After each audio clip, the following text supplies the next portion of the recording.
Today I want to talk about the mythology around in order to be a creative or an artist of any kind. It doesn't matter if we're talking about being a visual artist, being a rock star, a musician, a writer, doesn't matter.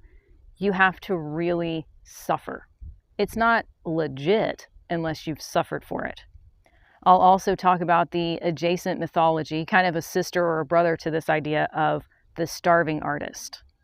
I'm outside today because it is a wonderful, absolutely beautiful morning. I think it's going to be about 80 degrees out here this afternoon, but right now it's about 58. It's sunny. There's a light breeze. I think I may have picked an area on the farm here where I've got a good enough windbreak, so hopefully it won't destroy the sound of this video, but it was just too nice to stay inside. This is also a little bit more of me in my natural habitat. You know, I was talking about having my hair tucked up in a hat and not having on makeup. This is more comfortable to me. You want to talk about being authentic? This is more me. It's nice. It's jacket weather. It's not too hot. It's not too cold. You can actually come out and do the farm chores and visit with the animals without either bursting into flames or feeling like your fingers are going to freeze off and break into icicles. So it's nice. It was just too nice to stay inside. Theodore, my dog, Teddy, he's inside because he's not a big outdoorsman, really. If he wants to play, he'd rather play inside in the house. He's kind of like, I'll go outside to potty and that's about it. I don't want to walk outside. I don't want to play outside. Outdoors is just kind of for me. I'm different. I like it out here. But it's like, who made up these ideas? Who made up these so-called rules? Because people will say, well, they're cliches for a reason, Sarah. They've been handed down through generations because they must be true. And it's like, well, no, not necessarily. Sometimes ideas can get passed down from one generation to the next, and it turns out that they're all a bunch of bunk. But there are these ideas that you have to suffer for your art. It's not legitimate. It's not real. It's not going to resonate with people. Nobody's going to buy your paintings or your sculptures or listen to your music unless you've really suffered. You better be prepared to eat a lot of dirt in order to make real, true art. What does that even mean anyway? Who is the arbiter? Who's the final judge of what is real, true art? Is it because it's commercially successful, or is it because it's not commercially successful? Who gets to make the rule about that? I don't even get it. Then, of course, we have the ugly sister, ugly brother, the starving artist cliche. Yes, you can have success, but you have to really starve out for it first.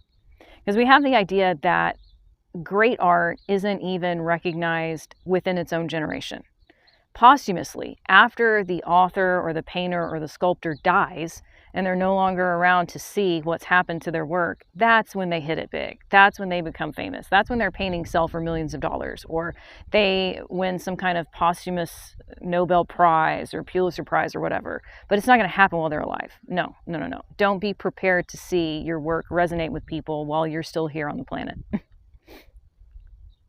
But then you have the starving artist idea. Well, if you're willing to live in a broom closet, if you're willing to eat ramen noodles, if that, and live in a broom closet for 15 years, and you write or you paint for maybe a half an hour a day in between your 48,000 jobs, then maybe, just maybe, you'll get to enjoy some success while you're still alive.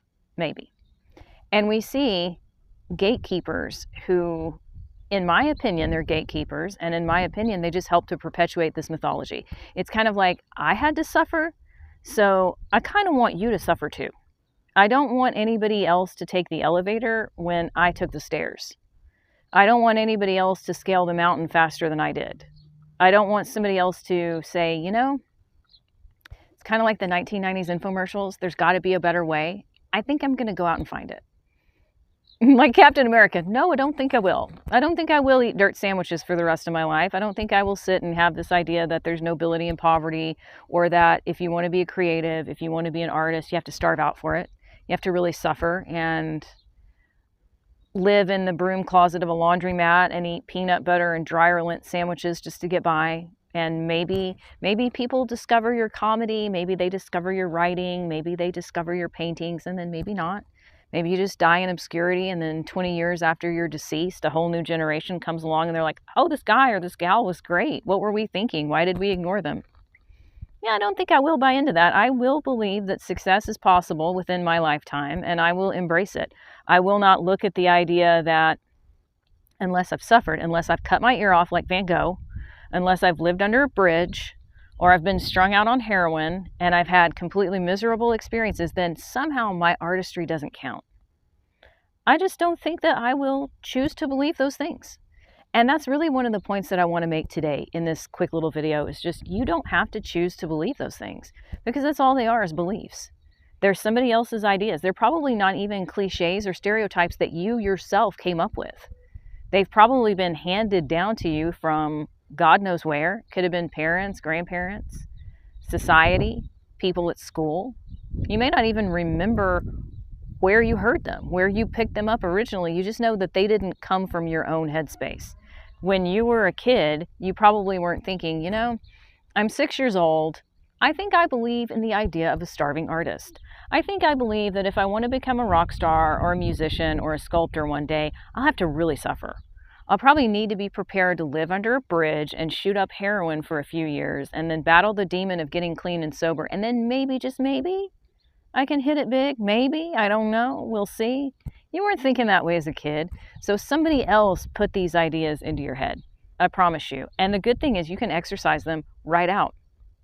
I was thinking about earlier how when I was in college, I had this professor who had like a burning hatred of Thomas Kincaid's paintings. You remember those paintings? I think they were popular in the 90s. I'm trying to go back in my mind, but I think Thomas Kincaid was popular in the 90s. And like a lot of moms and grandmas had those paintings where it'd be like some little vignette of a house in the woods. So many people had those and they were very commercially popular. And this professor just hated that. He hated it. And at the time, you know, I was 20 years old and I just thought, well, he's an art professor at a university. It's his job. He thinks that it is his God-given right and responsibility to be an art snob. It is what it is. But I look back on that now in my 40s and I'm like, it's one thing to say, I don't care for that kind of art and I think it's just mass appeal, lowest common denominator stuff. It's not my cup of tea. It's one thing to just say, I don't like it. It's not for me. It's another thing to be like, searing with hatred of 1,000 suns. Like when it gets to that point, it's not really about, hey, it's not my cup of tea, it's not for me. It's about jealousy. Period. How dare this person be commercially successful? I'm out here at a university toiling away in obscurity, and this guy has figured out a way to make money. He can paint and churn out a lot of different stuff and be commercially successful and have a lot of attention, and I'm not getting any, and I'm pissed. That's what it amounts to. So you always want to think about these gatekeepers and the naysayers and the people who are trying to perpetuate these cliches, like what's going on with them? Are they just trying to dump their baggage and their limiting beliefs on you? For me, 10 out of 10 times, that's what it amounts to. They're putting their garbage and their stuff on you. You may have something that, even though they have more, they may have more money than you. They may have more recognition than you, but they may still try to put some crud on top of you because they don't think that you deserve it. They want to keep you small. They want to keep you in a box. They want to keep you little and predictable. But you don't have to stay in that box. You don't have to stay small and predictable just to please somebody else. You really don't. And you don't have to buy into the mythology of a starving artist. I recently, now it's been a little while back now, I read Liz Gilbert's book, Big Magic, and I liked it. There were a lot of passages in there that I thought were fabulous. Like she talks about not trying to force your creativity to pay all your bills, especially immediately, and not obsessing over everything, not feeling like everything that you write has to be the Magna Carta, because it doesn't. Nothing's ever going to be perfect. So you can say, this is great, it's excellent, I'm willing to release it. I don't have to wait till it's so-called perfect, because that day's not ever going to come anyway. But there is some, in my opinion, gatekeeping that she perpetuates in that book, because she's like, well, I didn't quit my job. I was still tending bar. I was still a waitress. I didn't quit those jobs until I had a New York Times bestseller and Eat, Pray, Love was being made into a big highfalutin Hollywood movie with Julia Roberts. I kept my job, so you better do the same thing. That's the subtext, right? I was being the subject of a major Hollywood movie with a major Hollywood starlet. I was a New York Times bestseller before I decided to stop taking on day jobs as a just in case. So who were you to do something different? If I didn't do it in an unconventional way, then you probably shouldn't either. And I don't know why people do that. Like, I don't know why they get in the system. Well, maybe I do. Maybe it just all boils down to what I said earlier. If I took the stairs and I took the long way around, how dare you take an elevator? How dare you? How dare you get catapulted up if I had to climb and struggle and suffer? I'm sure that's probably a lot of it. Although I also think that corporate America, it has its tentacles in so many things. So many things. And they want to keep you beholden to the system. They really want you to be a peon, a slave, a pleb. You need to sit down, shut up, and get in the cubicle. And if we say RTO because we want your ass back in an office, then that's what you better do. Don't argue. Don't fuss. Just sit down, shut up, and do what you're told. That is so much the stock and trade of corporate America. It's one of the reasons why I left. I was like, yeah, I'm not so good at being that obedient.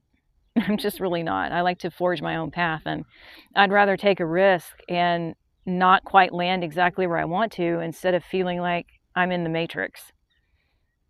I just can't go there. I also think of Malcolm Gladwell during the pandemic, how he was like shedding some kind of tears or something on a podcast. Remember that, where he was like, oh, it's so sad that people are working from home.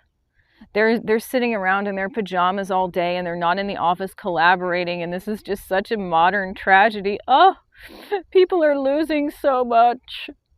And then it's like, well, where do you work? Oh, well, I work from home in my pajamas. I don't work in a freaking office. Ugh. This always comes down to like this rules for thee, not for me thing. And you don't have to buy into that. Just because some famous author or business person or commentator said, no, you really do have to struggle.